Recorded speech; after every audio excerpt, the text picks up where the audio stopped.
Yo, friends, kembali lagi di channel Eli Wepa.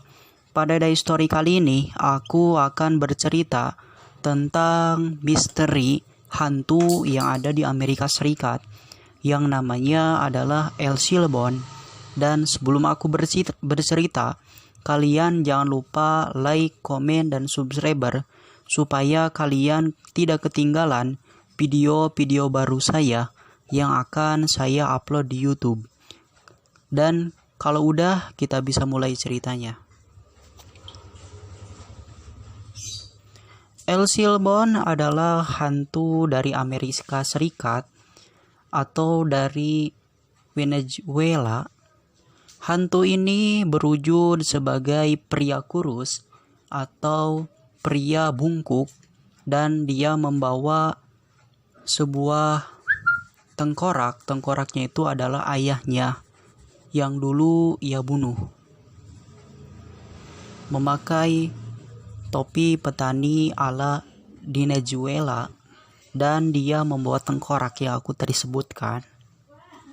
Dikatakan jika kalau hantu El Silbon menaruh salah satu tengkoraknya, maka dia akan mendatangi rumah tersebut dan dia akan langsung bunuh dari dia menaruh tulangnya tersebut, dan setelah itu dia akan mengambil kembali dari tulangnya tersebut yang dia taruh.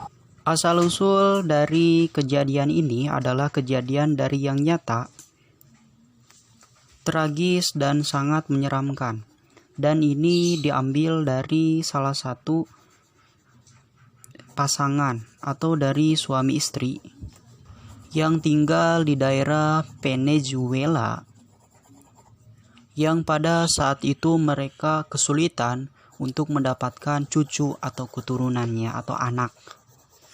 Dan kemudian dia dikaruniai seorang anak laki-laki, dan mereka sangat senang sekali dengan kehadiran anaknya tersebut, dan mereka berdua sangatlah bahagia dengan kedatangan anak tersebut. Dan anak tersebut dikatakan anak yang tunggal atau dari anak yang pertama dia lahir, dan orang tuanya sangat menyayangi dan sangat mengasihi dari kedatangan anaknya.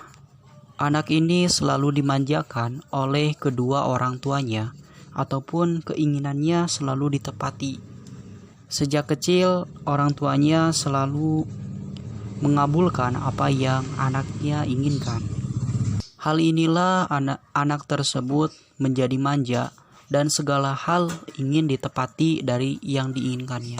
Dan dia menjadi membangkang dan keras ketika pada masa kecilnya dia terus dimanjakan.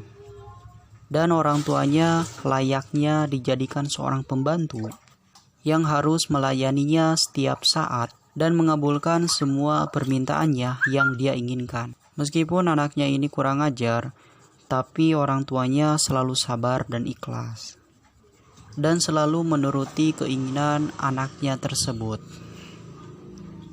Dan suatu hari dia sudah besar pada umur ke-16 tahun. Dia ingin memakan daging rusa dan ingin meminta ke ayahnya untuk pergi memburu rusa. Dan awalnya ayahnya menolak karena memburu rusa adalah hal yang sulit, adalah hal yang tidak mudah untuk dia dapatkan. Untuk butuh seharian untuk mendapatkan rusa tersebut. Sedangkan ayahnya sangat sibuk untuk bekerja di ladang atau sebagai petani. Dan anaknya kini sangat ngotot dan keras kepala dan membangkang terhadap ayahnya. Ia tidak mau memakan makanan apapun selain daging rusa, meskipun ia harus mati kelaparan. Dan seperti biasa, dengan sangat terpaksa ayahnya mengabulkan keinginan anaknya, dan ayahnya ini bergegas untuk pergi ke hutan dan untuk mencari mangsa. Dan ayahnya ini menyiapkan barang peralatannya untuk memburu ke hutan. Ia terus masuk ke dalam hutan dan ia mendapatkan beberapa hewan buruan, namun sayangnya tidak mendapatkan rusa kecuali dia mendapatkan seperti kelinci dan babi hutan. Dia pun tidak menemukan si rusa tersebut.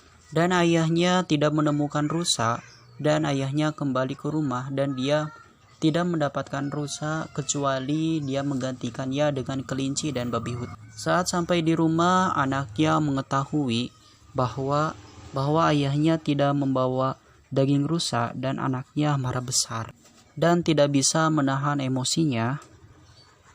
Lalu tiba-tiba dia mengambil dari garpu kebun yang biasa dia gunakan untuk menyapu jerami. Kebetulan benda itu ada di sebelahnya dan dia tidak langsung basa-basi dan dia langsung menusukkan benda tersebut terhadap dada ayahnya sampai melukai dari jantung ayahnya. Sampai dia tebus. Ayahnya pun kesakitan dan akhirnya mati dan meninggal karena ayahnya ini kehabisan darah. Bukannya anak ini menyesal, tapi dia malah tertawa dan dia merasa lega dan bahagia ketika dia membunuh ayahnya hanya karena masalah sepele.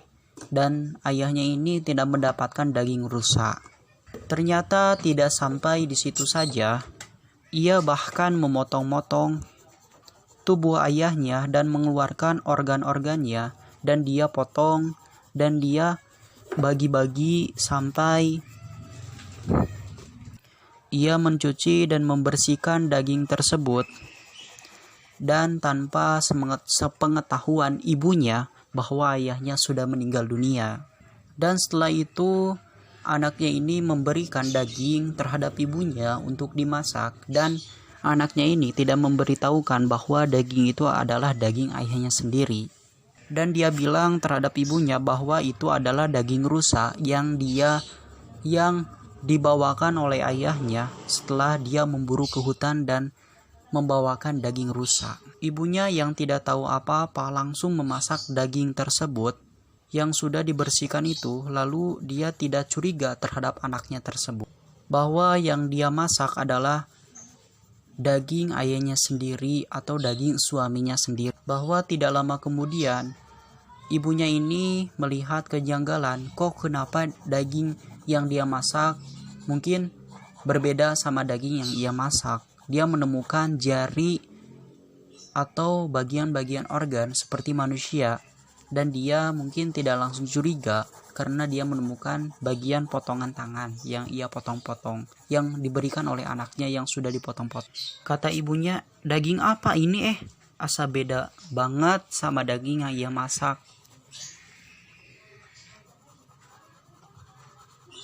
Kemudian anak laki-laki itu menghampiri ibunya bahwa ia mengatakan, itu tubuh ayah atau tubuh suamimu yang saya udah bunuh dan saya potong-potong. Dan ia dengan tersenyum dan dengan santainya ia mengatakan, setelah itu ketika ibunya mendengar itu, ibunya sok berat, kaget dengan kata-kata anaknya sendiri dan ia menangis tidak percaya dengan tindakan yang ia lakukan terhadap ayahnya sendiri. Ia pun langsung segera melaporkan terhadap kakeknya sendiri. Sang kakek sangatlah marah dan murka terhadap kejadian peristiwa tersebut yang ditimpa oleh ayahnya. Ia langsung datang dan menghampiri anak tersebut dan disiksa habis-habisan oleh kakeknya sendiri. Tanpa rasa ampun dari kakeknya sendiri, ia tidak diberikan ampun terhadap kakeknya, terus disiksa dan dicambuk oleh kakeknya sendiri hingga kelamaan dia babak belur dan dia berdarah-darah habis. Lalu ia mengambil pecut, lalu dia mencambuk dari cucunya sendiri dan ia hampir tewas karena cucunya ini hampir kehabisan darah oleh kakeknya sendiri. Anak ini lalu menangis kesakitan dan memohon ampun terhadap kakeknya sendiri, dan kakeknya tidak memberikan ampun, terus disiksa sampai babak belur dan juga hampir meninggal. Kata kakeknya bahwa apa yang memang anak